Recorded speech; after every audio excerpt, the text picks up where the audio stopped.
hope in our children.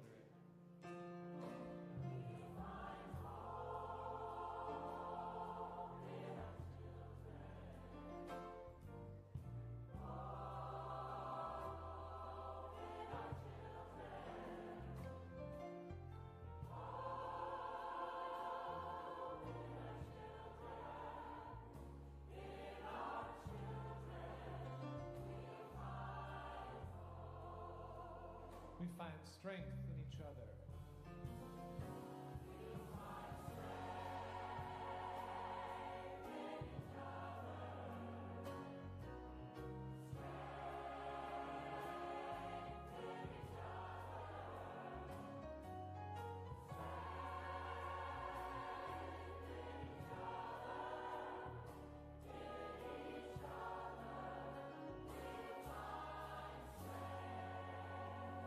There is love all around us.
Good morning. Happy Sunday and happy last day of GA. My name is Ann Verdine Jones, and I am the Accessibility and Inclusion Team Lead. I am a brown-skinned African-American female with very short red hair. I am wearing a white shirt with lots of sparkles, blue eyeglasses, and a very bold silver necklace. I bring you greetings on behalf of the CARE teams. Yesterday, there were several technical issues regarding the lack of captions, sound, and accessibility concerns. We hear you. We have gathered as a collective to address those concerns. The reality is that we should have stopped the stream the minute missing captions and ASL were discovered, and yet we did not. This was an error on our part, for which we apologize and commit to being more mindful about the future. While communications and action steps will be disseminated via email later today, the care teams want you to know and feel that you have been heard. And we appreciate your voice, your heart and passion, and care for our beloved community. And good morning as well. My name is Kim Diana Connolly. I'm a white, upper middle-aged woman with bleached blonde hair, and I am wearing a red shirt that says love is an action word. I use she, they pronouns, and I am wearing glasses. I join Anne on behalf of all the members of the care team, including my co-lead, the wonderful Reverend Christina Spaude. We are so grateful for how all of you and all of you online and all of you watching later have appeared with us this week. We're deeply appreciative for those who vulnerably shared direct experiences and helpful thoughts through tickets, in person, via live stream chats, offering ideas about our beautiful and perfectly imperfect GA community. We'll be interweaving your insights to evolve and transform, because ours is a living faith called forward to create ever-widening circles of inclusion and care. We have to remember that nothing will ever be flawless, but sometimes our interweaving creative ways through the flaws offers new magic in the future. So please be sure to complete your feedback survey or reach out with specific tickets to the care team and let us know how to contribute your collective ideas to future gatherings of our General Assemblies. From the care team's blessing to all as we journey back to our separate lives, still connected in our hearts by the wonder of being together everywhere, meeting the moment.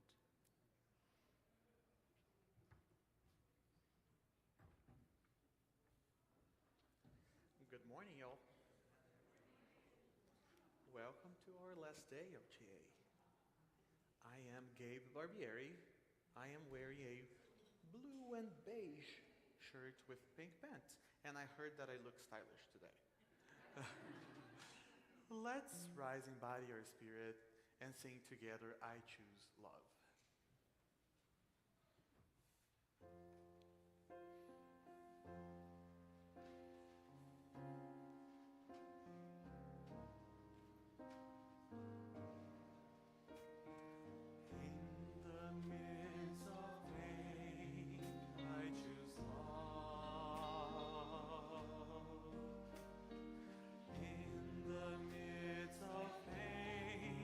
I choose love.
Good Sunday morning, my friends.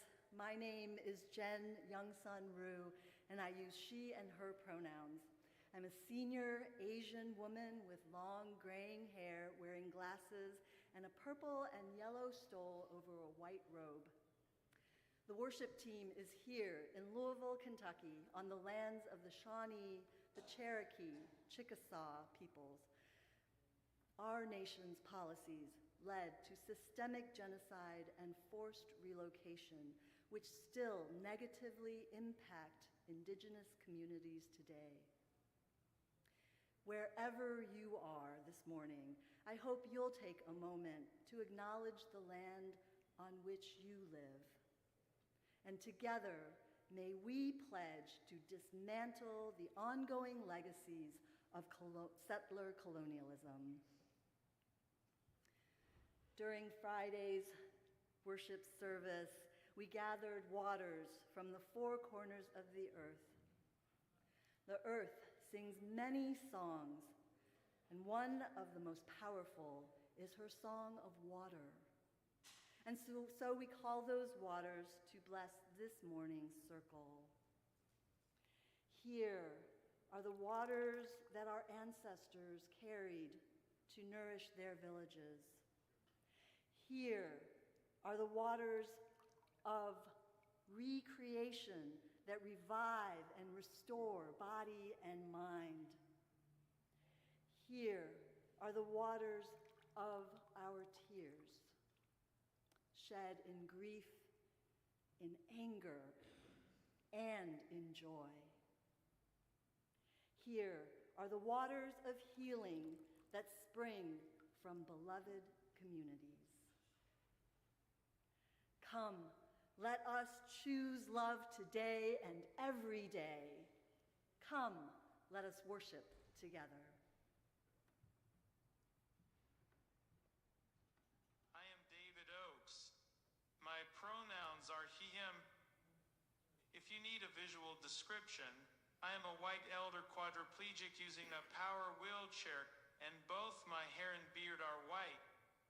I have been a psychiatric survivor activist for 50 years. I co-chair the Accessibility Task Force in our church in Eugene. The General Assembly started this service with the gathering of waters from all corners of earth.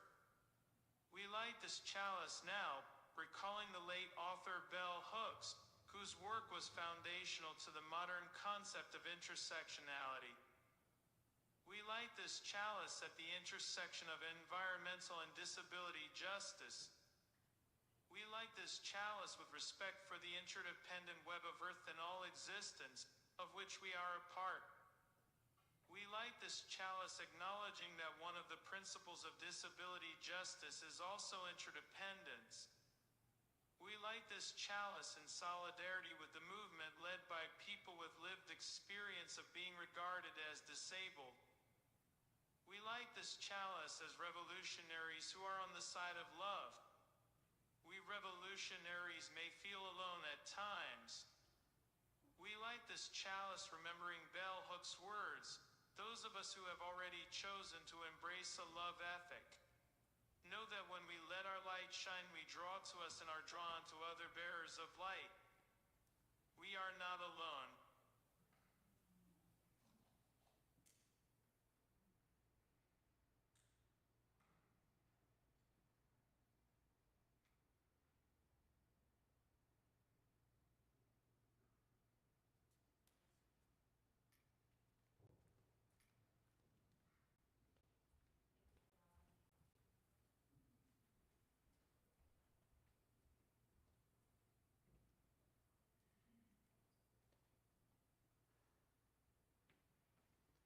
Let's rise in body or spirit one more time and sing We Are, which is our number 1051 of our Teal hymnal.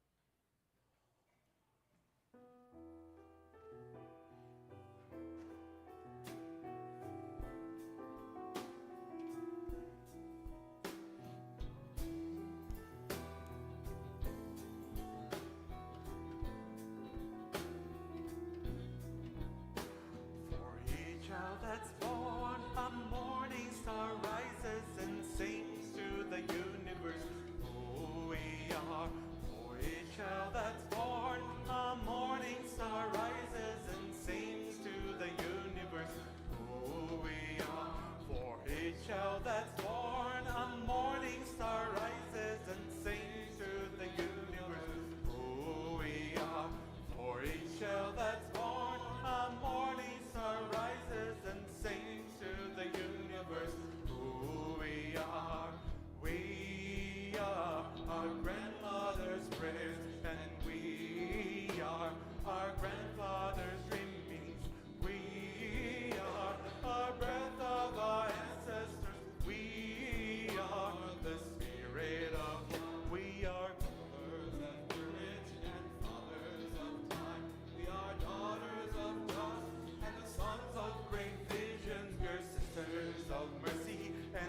Last night, I dreamed 10,000 grandmothers from 1,200 corners of the earth walked out into the gap, one breath deep between the bullet and the flesh, between the bomb and the family.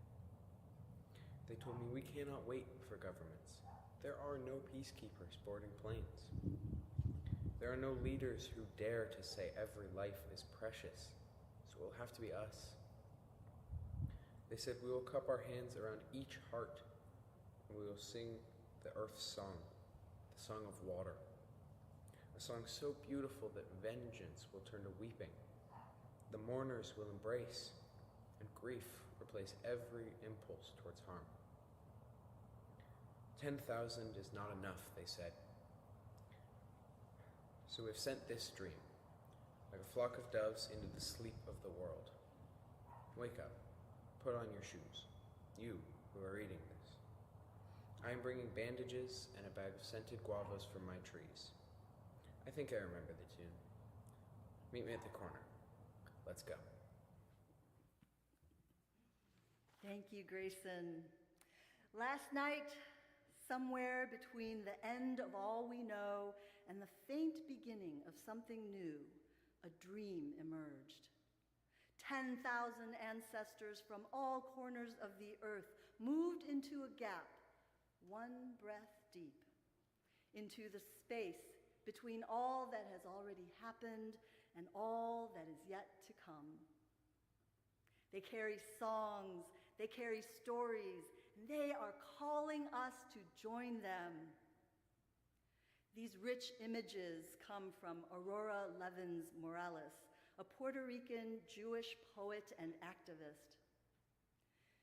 In those days, immediately following the October 7th attack in Israel, Morales struggled to find a way through the atrocity to something human. The poet gives us a summons to show up at the corner. But first, she invites us into a gap, one breath deep. Here, the ancestors cup their hands around our hearts. Here is blessing. Here is healing. Here is transformation. Here is worship. For many people living in the United States, these past several years have left us profoundly and deeply unsettled. We have been feeling the meanness of the world in genocide and in warfare, in the hoarding of resources that leaves millions without basic human needs, in policy changes that say some lives are more precious than others. The ground is shaking and it feels like everyone is on edge. The world that we thought we knew doesn't exist anymore, not in the same way. The Turkish journalist Ece Temelkuran writes about the decline of democracy, and she says that we are grieving in future tense. We're grieving in future tense, grieving what has already been slipping away, even before it's gone, grieving what has already been lost and what may yet be taken. Some of this grief may be new for people who have not had to name this before. The structures of white supremacy have remained well hidden in the background of life, quietly shaping what was accepted as normal, natural, or simply the way things are. But now, what has been hidden is becoming harder to ignore, and more people are waking up to the urgency of this moment, rousing them from what the poet calls the sleep of the world. Now, I know that many of you are already awake. You are doing everything that you can to proclaim every life precious, everyone deserving a chance to live fully and freely. Unitarian Universalists have long been a people of action. We know how to organize, we know how to show up. We are practiced in the art of doing. And if we're honest, that strength carries a shadow. Our religious tradition has been shaped in part by a culture that teaches us to measure our worth by what we accomplish, to equate goodness with effort, and to feel most at home when we're busy and striving. Pair this with a hurting world begging for our attention, and then things like rest can feel irresponsible. Asking for help can feel weak. And simply sitting in stillness can sometimes feel unbearable as doubt and worry rise to the surface of our lives. That's why this gap is so important. Whether it's 1 breath deep or 1 hour deep, this is a moment made sacred by our intentions and our promises. Here, in the place between where we've been and where we dare to dream, our lives are shaped and molded by our spiritual practices of worship, small group sharing, and deep study. Mark Nepo says that when we meet like this, we aren't just being self-reflective, we are strengthening the immune system of humanity.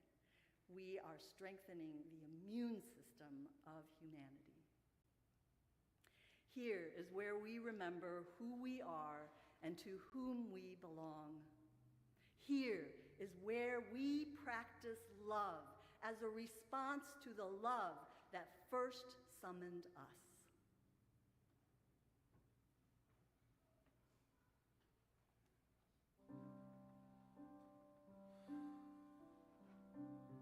Still seating. Let's take this moment to sit in this gap, to acknowledge who we are, what we feel, where we are, and we think about what comes after later.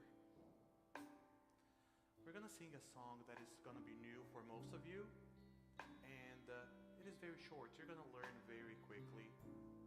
So just listen once. Be still and breathe. Be still and be. Listen to heartache. Listen to grief. Be still and breathe. This moment, I want you to focus more on your body, your soul, your mind. Then focus on singing out loud. Take a deep breath and let's acknowledge together. Let's be still, let's breathe, and then acknowledge the heartbreak that we deal with on a daily basis and the grief. Be still and breathe. Be still and be. Listen to heartache, listen to grief. Be still and breathe. While heartache and grief might be true for you right now, or yesterday, or a week ago, gladness is also true. I'm so glad to be here with you guys today. Joy is also true. So let's also acknowledge those feelings and let them coexist with all the heaviness that we feel in the current moment of our lives. Be still and breathe. Be still and be. Listen to gladness, listen to joy. Be still and breathe. Let's sing this one more time. Be still and breathe. Be still and be. Listen to gladness,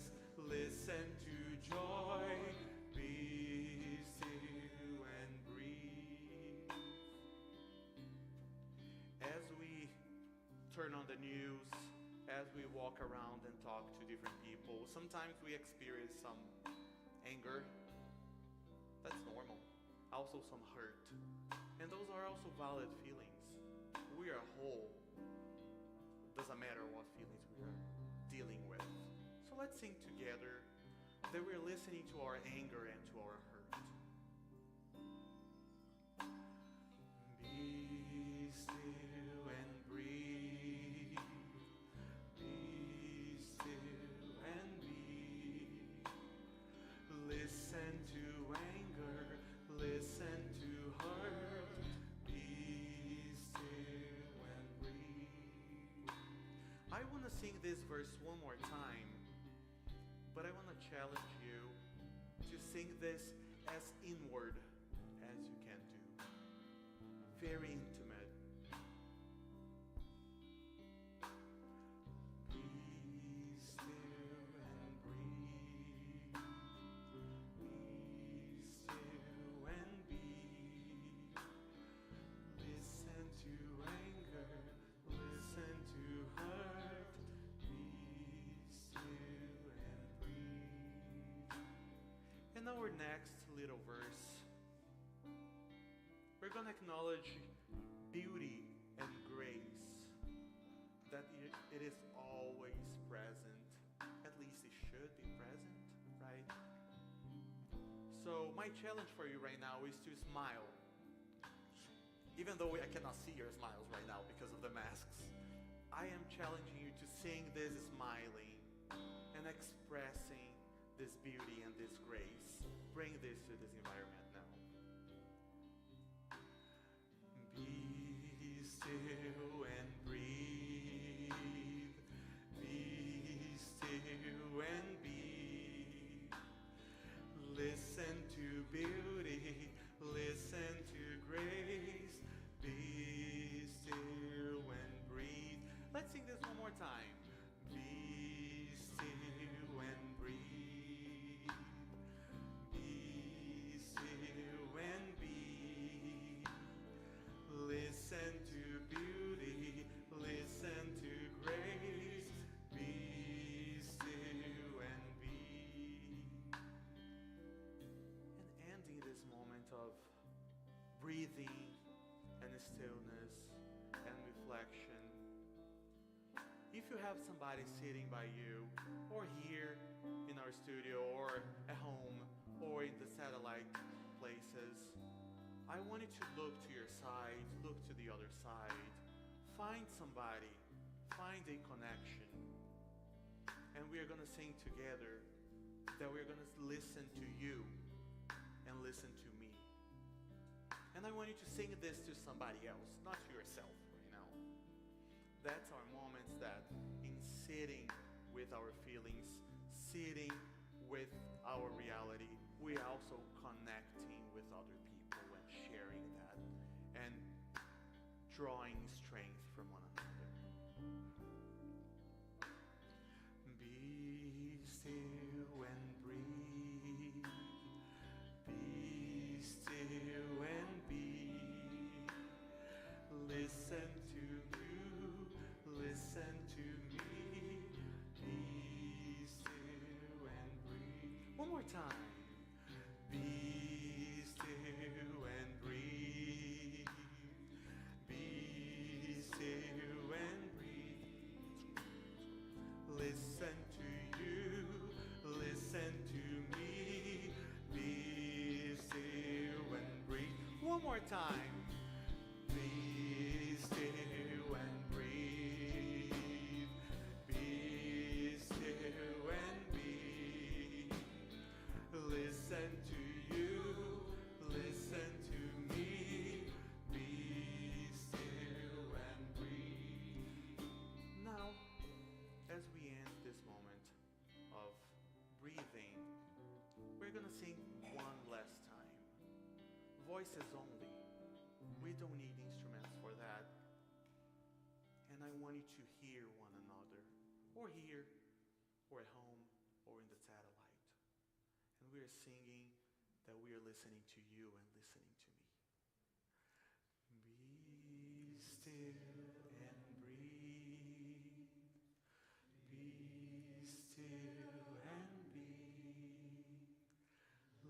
listen to you, listen to me, be still and breathe.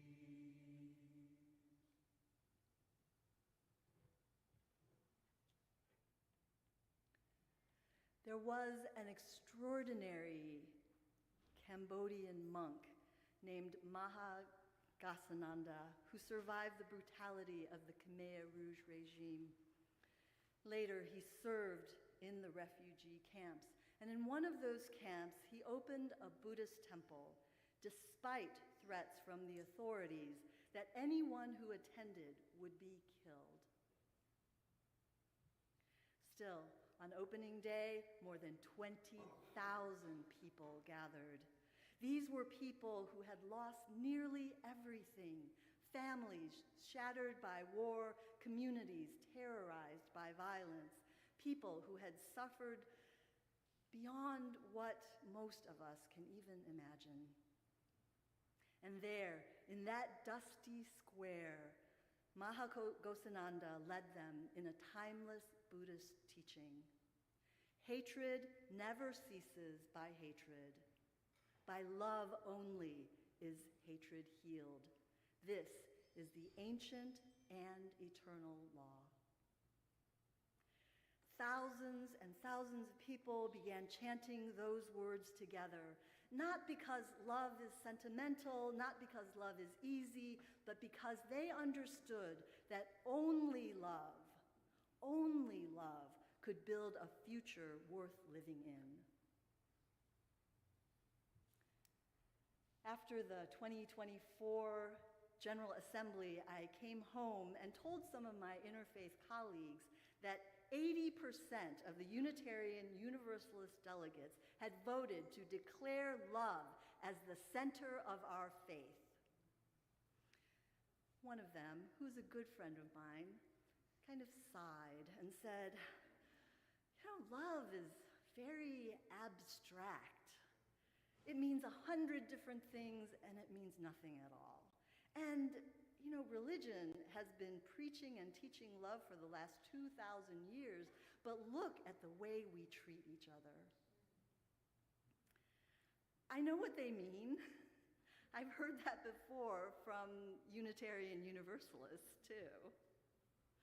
Love has become a cliche, a greeting card, a slogan, a marketing campaign, a word stretched so thin that it can barely hold any weight at all. Even when Dr. King invoked love, they called it emotional bosh, weak, sentimental, passive. And some of us have learned to distrust the word entirely, because the word love has been used to excuse harm, to silence truth, to avoid accountability, and to demand submission. But without an ethic of love, human beings start treating each other as objects, as obstacles and problems to be dealt with. A people organized around fear will produce punishment. A people organized around greed will produce trillionaires. But a people disciplined by love can begin to repair the world. This is why the poet calls us into the gap, one breath deep, before sending us out into the world. In this space, we remember our religious inheritance, a treasure carried by our Universalist ancestors who claimed that God's love was so complete that no one would ever be outside of this love, no matter what. And our Unitarian ancestors who admired Jesus as a fully realized human being, showing us that our capacity for love is far greater than we can imagine. So, what do we mean by love when we dare to place it at the center of our faith? There are so many kinds of love in our lives. Romantic love can be beautiful. Love for friends and family can be deep and fulfilling. Love, as we speak of it in our congregations and in our practice communities, though, is a little bit different, because that love that we practice in those communities does not require fondness, affection, or any positive feelings at all. As the psychiatrist M. Scott Peck wrote, love is not a vague sentiment, but an intention and a discipline. He says, it is the willingness to extend oneself for the purpose of nurturing one's own or another's spiritual growth. Sometimes that can look grand and heroic. Just as often, it looks like that couple who drives an elder member to church, even though it's out of the way and it's not so easy to coordinate, and sometimes it conflicts with other things they want to do. It looks like two people fighting as they're organizing an event and resisting the urge to turn away, willing to sit in discomfort long enough to speak honestly and to find their way toward new understanding. It looks like taking the time to get to know a stranger in need, learning their story, and welcoming them into the community as a full participant rather than an object of charity. It looks like making a personal promise to talk with one new person during coffee hour instead of huddling with their best friends. It looks like forgiving someone who hurt you because the burden on your own heart has become too great to carry. Love is so much more than what we feel. It is a discipline we choose freely and willingly for the sake of another's growth and well-being, including our own. My friends, I know that love is a word that carries many, many different meanings. Its power can feel fragile in the face of the forces gathered against us. At times, we may even doubt that love will prevail. Still, I am profoundly grateful to the Unitarian Universalists that we have not given up on love.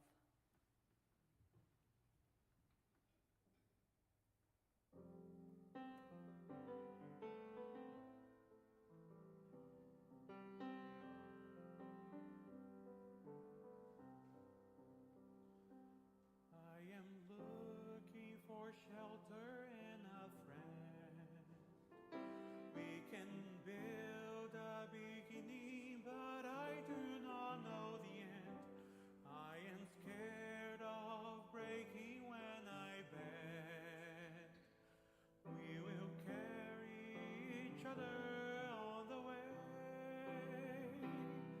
My courage is your courage when the journey is only getting longer. My strength is your strength. We will carry each other on the way. There are prayers I don't know how to say, but I still find solace when I close my eyes to pray. What I've lost and what I hope can stay. We will carry each other on the way. My courage is your courage when the journey is only getting longer.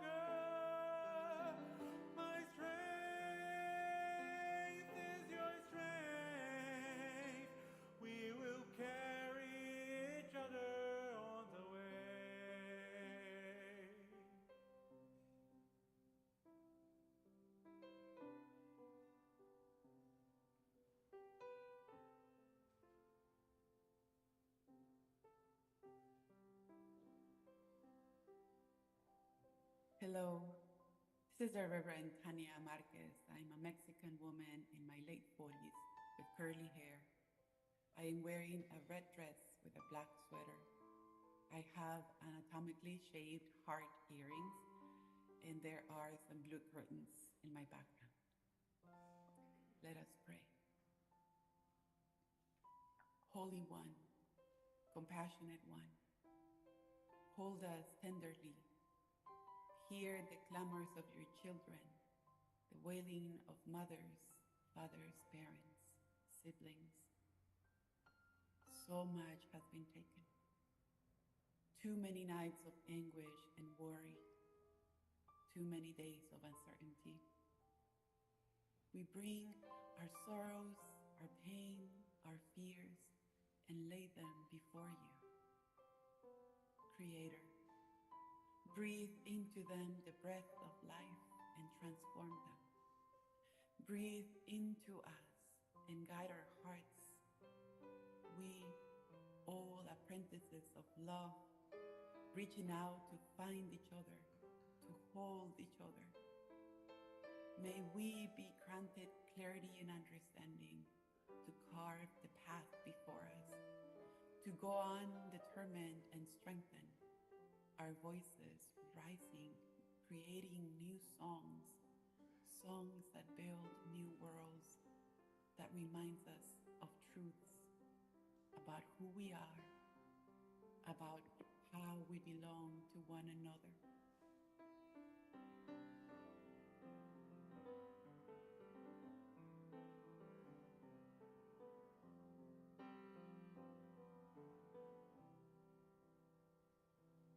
I am full and I am running out. I'm a flooding river and I'm living through the drought. I have firm conviction and my heart is full of doubt. We will carry each other all the way. My courage is your courage when the journey's only getting longer. My strength is your strength. We will carry each other all the way. There are people I have never met. There is something special when I haven't found it yet. There's abundance given freely, taken with no debt. We will carry each other all the way.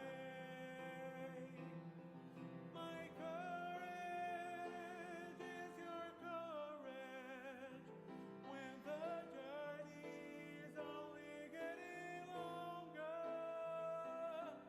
My strength is your strength.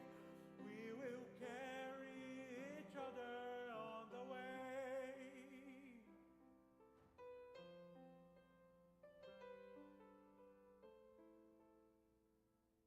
Oh, divine love, shape us, turn us into vessels of your essence, embodied love, loving in all directions, embodied love, tending, holding, expanding, rising. Amen. Ashe.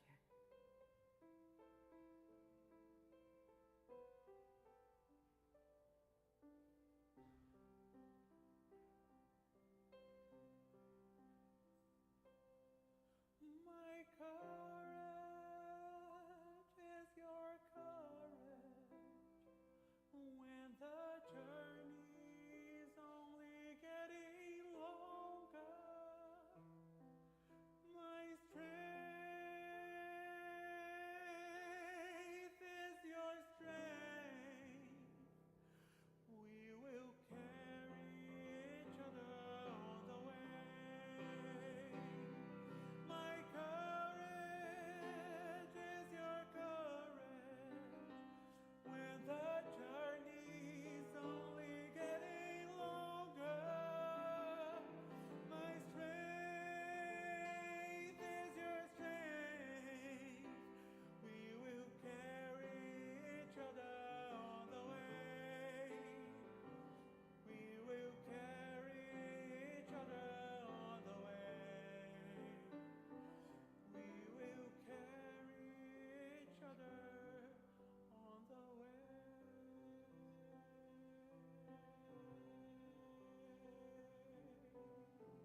I'm Perry Montrose, the Director of Faith Formation at All Souls Unitarian Universalist Congregation in New London, Connecticut.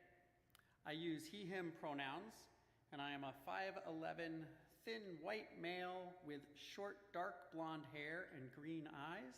I'm wearing a coral sports coat.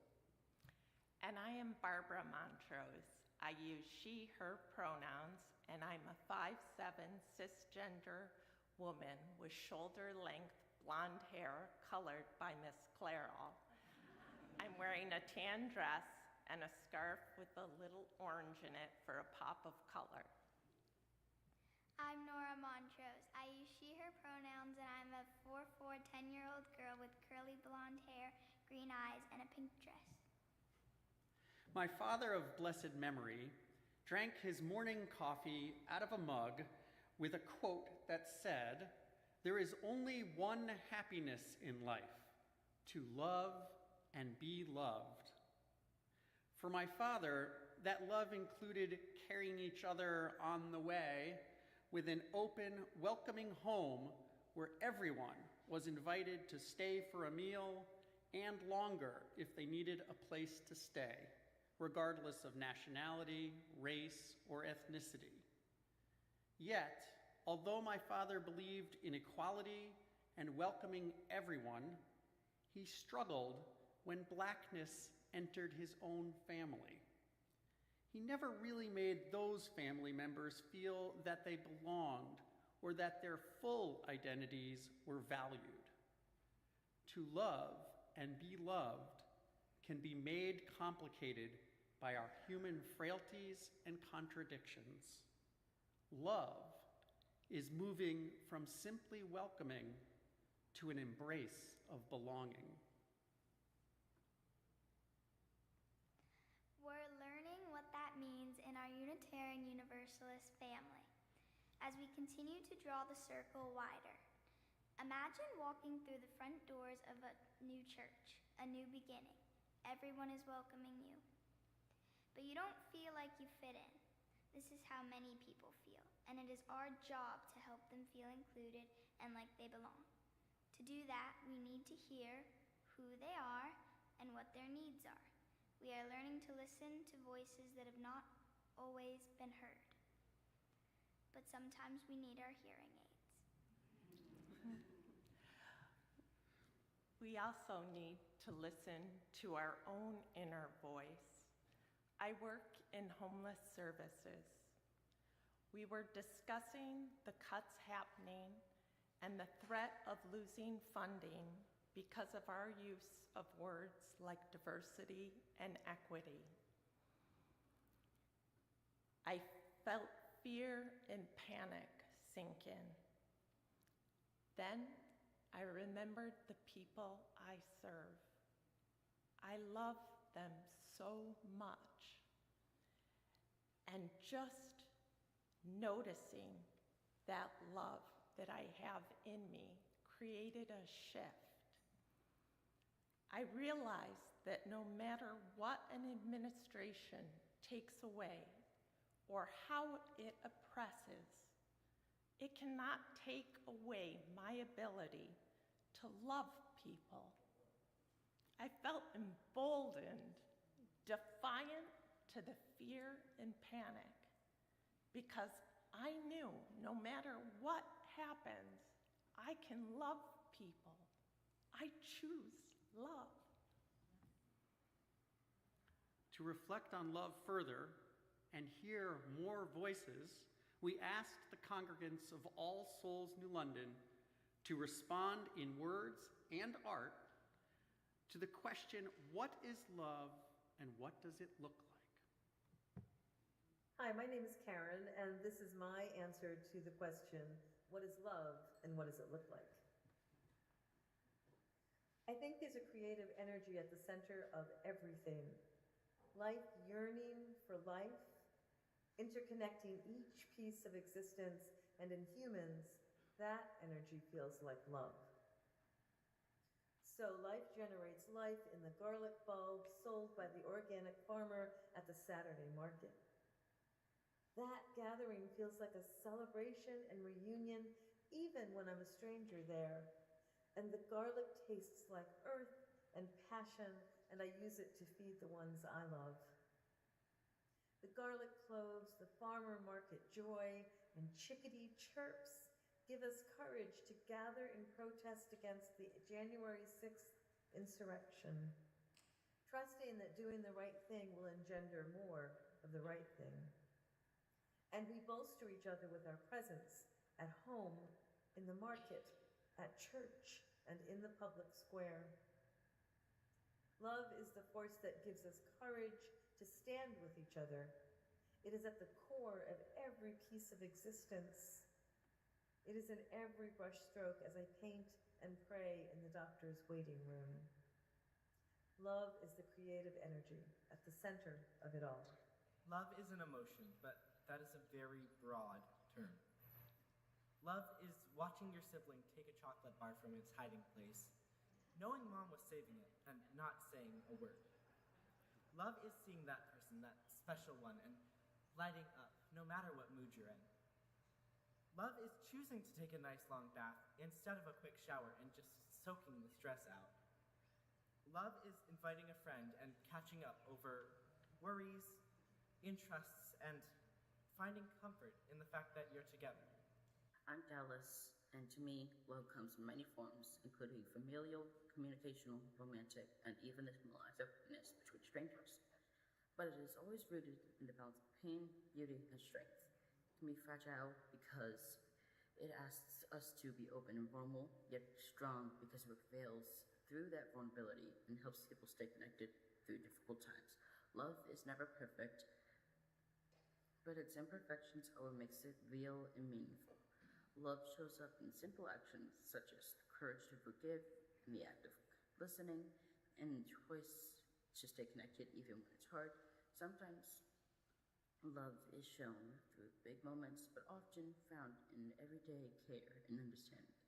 Love holds us together and reminds us that despite our differences, we need one another and share that acceptance. Love is caring about someone or something even though you don't have to, because this someone or something could bring a lot of joy.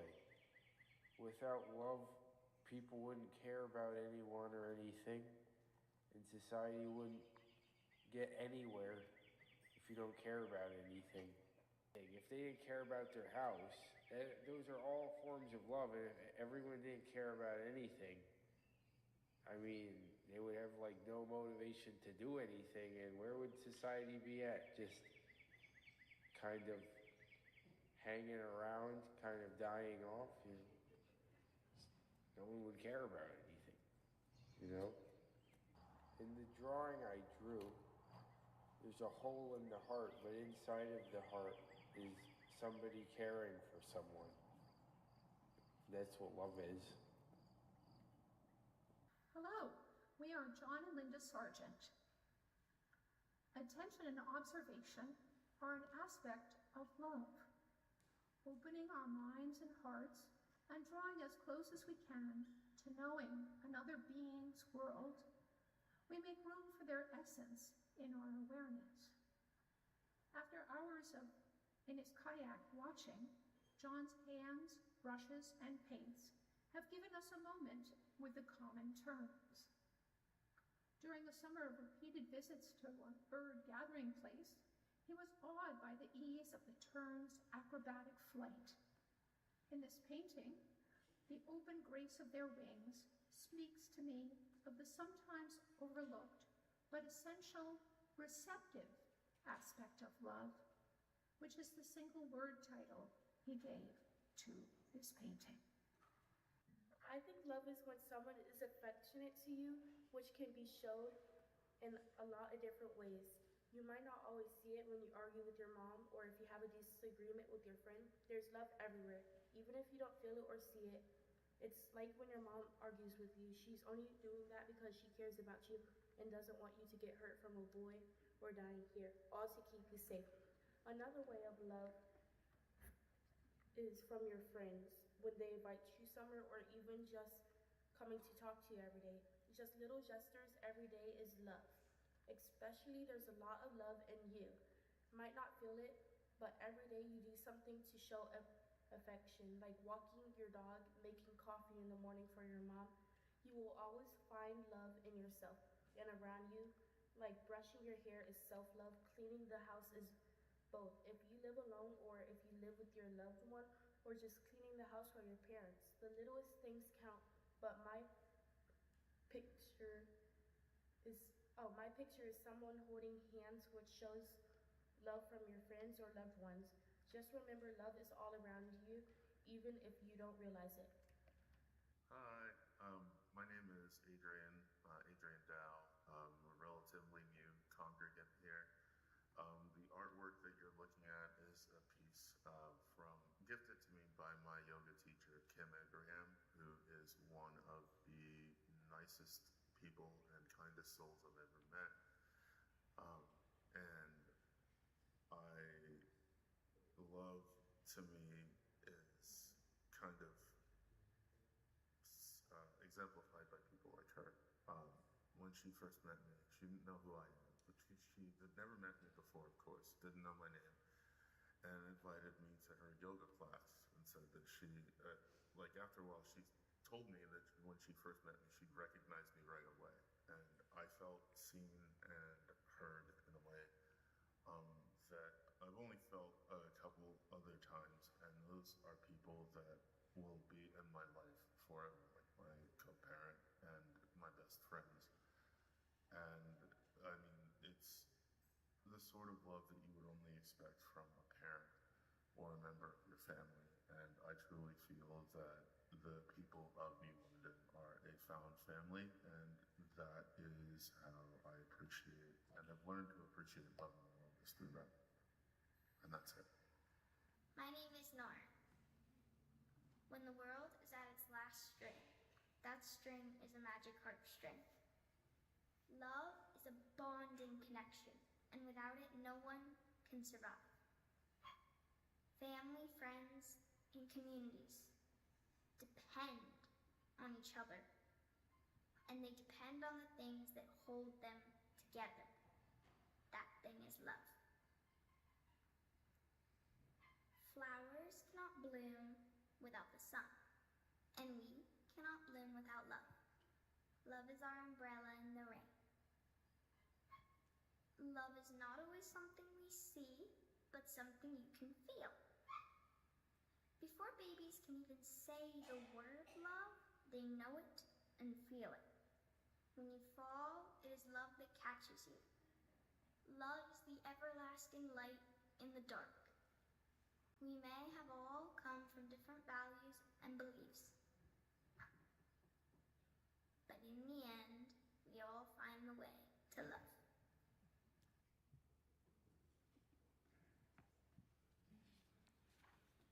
In a community that embraces many spiritual perspectives and seeks to draw the circle wider, love is our common language.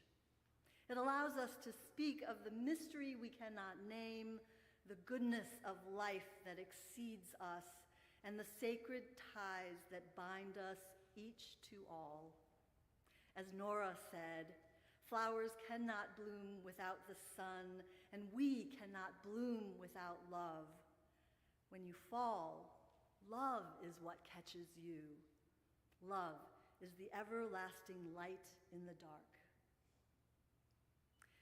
So, are you ready to be disciples of love? All right. Now, I know that talking about discipleship may feel unfamiliar in a Unitarian Universalist setting. We have seen how easily discipleship can be distorted when it becomes a cult of personality rather than a liberating path. For some people, the word disciple carries painful associations: control, hierarchy, the surrender of one's own spiritual authority. But the discipline and the discipleship that I'm talking about and inviting us all into is all about studying love. It's about practicing love. And it's about moving in the world having been formed by love. Every path of formation can reorder a life and give it a new center of gravity, because every discipline asks something of us.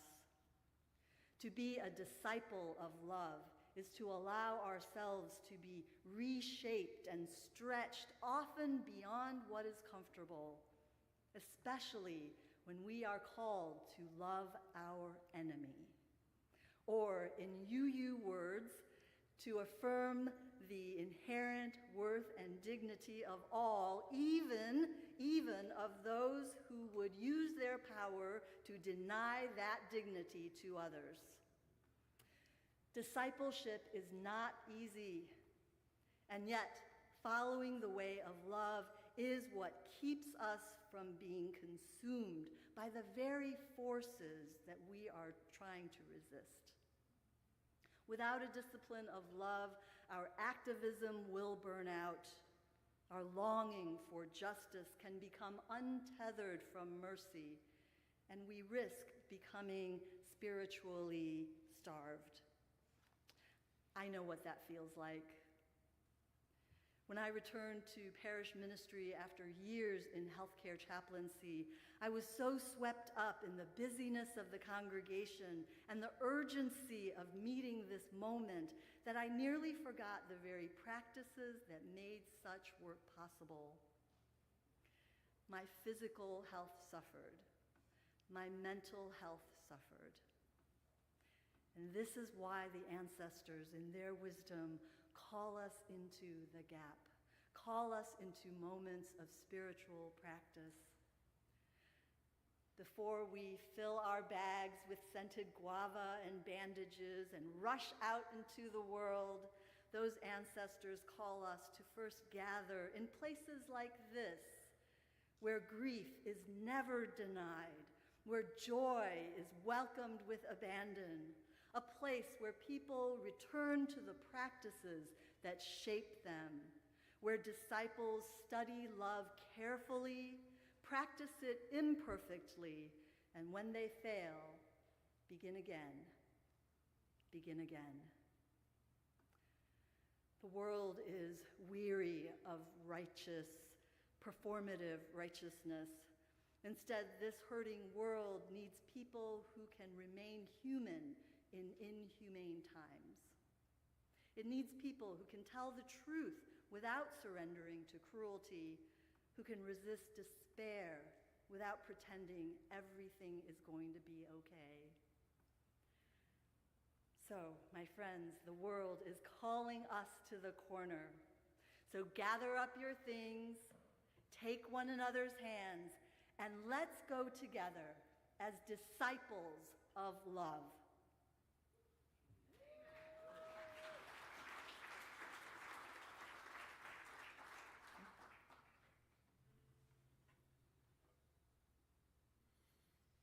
I invite you into a moment of complexity. While we do not have the permission to change the words of this song, which are rooted in historical works, we invite you, wherever you are, to engage with more inclusive language, while tenderly holding the history, intent, and message of these words.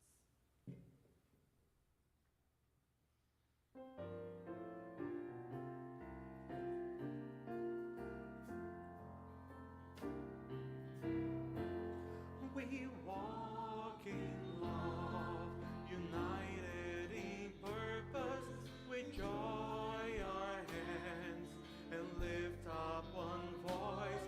We speak the truth with strength and compassion, resounding with hope, with courage and joy.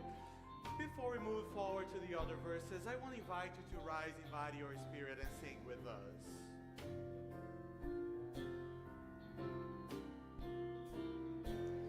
We cry for peace and rights for our people. We welcome friends from far and from near. We fight for those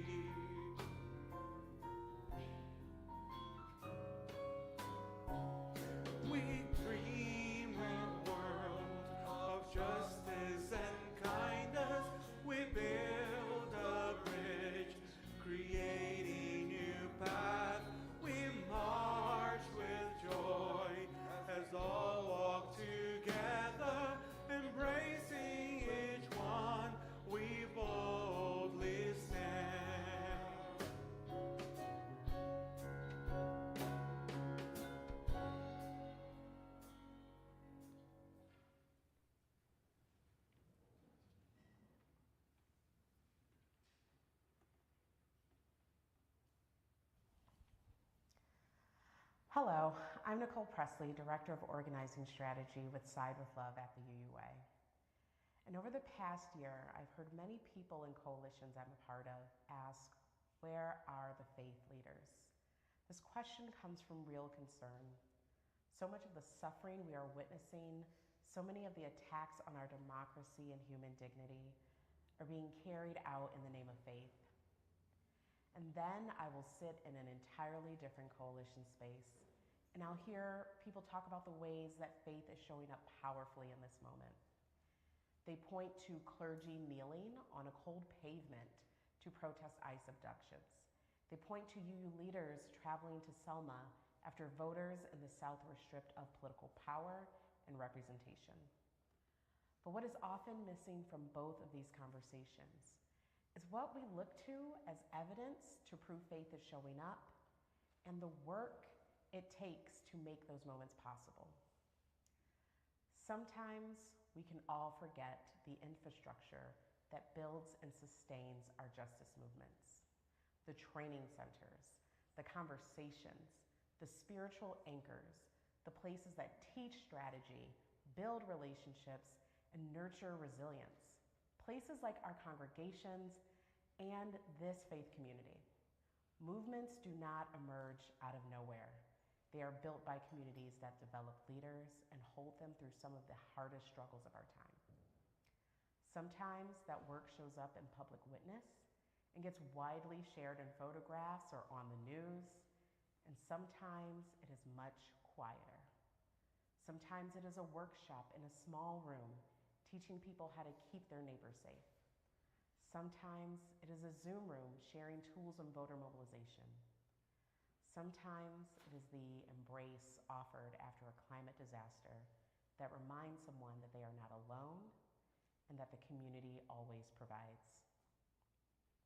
That is what Side with Love does. We build the capacity for faithful and strategic action that can change our world because it changes us and it changes everyone we encounter. We do this through the UU Solidarity Initiative, a nationally coordinated effort bringing together UU organizations and other networks to support immigrant communities under attack. Together, we organize UUs to call Congress members every 3 minutes for 10 straight days to oppose expanded ICE funding. We submitted thousands of public comments supporting asylum seekers' right to work and trained congregations to provide Know Your Rights education for local businesses. We do this through Create Climate Justice. While climate change is a global crisis, its impacts are felt locally. Alongside our congregations, we have fought unfair utility rate increases, advocated for safe and healthy housing, and we're working to develop hubs of climate resilience so that everyone in our communities can be safer and more prepared in the face of climate disruption. We do this through You the Vote, registering voters, creating safety at the polls, and mobilizing thousands of voters in their elections. And with our Solidarity Summits, which are training and equipping people of faith across the country to organize more deeply, to build stronger relationships and partnerships, and strengthen the infrastructure we need to sustain the people that make up our movements. And we do this through The Gathering, a monthly event that offers spiritual grounding and political education that reminds people of the truth, that you are not what this regime says you are, that trans people are divine, that disabled people are whole and holy, that indigenous peoples who stewarded this land long before it was called the United States are still here, that Black lives, Arab lives, immigrant lives, and many more, none of these lives are disposable, that their bombs will not erase us, their policies do not define us, and their hatred will never win. Love wins, again and again. That is the work of Side with Love. Not to just believe, not to just proclaim it, but to make it so in our policy, in our congregations, and in our larger world. That is what your generosity makes possible. When you give to Side with Love, you are not simply supporting a program, you are building a powerful ministry that is investing in leadership, relationships, and the resilience that movements need to survive and to win. Thank you for your faithful work, and thank you for your generosity.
And now we'll extinguish our chalice. As those of you joining from Zoom extinguish your chalices, together we are writing a story that will be told by tomorrow's Unitarian Universalists. May that story tell how we met a fearful and dangerous moment with open hearts reaching out to one another across every dividing line. May this be ever so. Go in peace, my friends. Go in love.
Reverend Kimberly Quinn Johnson. I am one of your co-moderators. I have brown skin, black and white hair, and I am wearing a black and white dress. I am joining you from Bridgehampton, New York, on the east end of Long Island. I am here with my congregation and our crackpot, I hope that's a good term, tech crew. We have been worshiping with you this morning at our meeting house.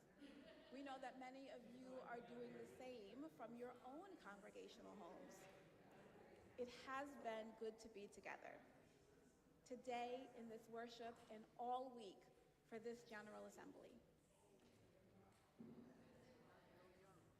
Other co-moderator, and I'm joining you from Louisville. I am an older white man who uses he, him pronouns. I have gray hair, glasses, and a red and white checkered shirt. As our time together comes to a close, we give thanks for this gathering, for the worship, the learning, the conversations, the decisions, and the community we have shared. May we carry forward the spirit of this gathering as we continue the work of love, justice, and community in the places where we live and where we serve. Thank you, everyone. Thank you for your participation, your care for one another, and your commitment to our shared faith. May the connections, learnings, and inspiration of this gathering continue to strengthen our work together. We no longer require a motion or a second or a vote to adjourn. So, with gratitude and hope, we now call for the official adjournment of the Assembly in 2026. Thank you.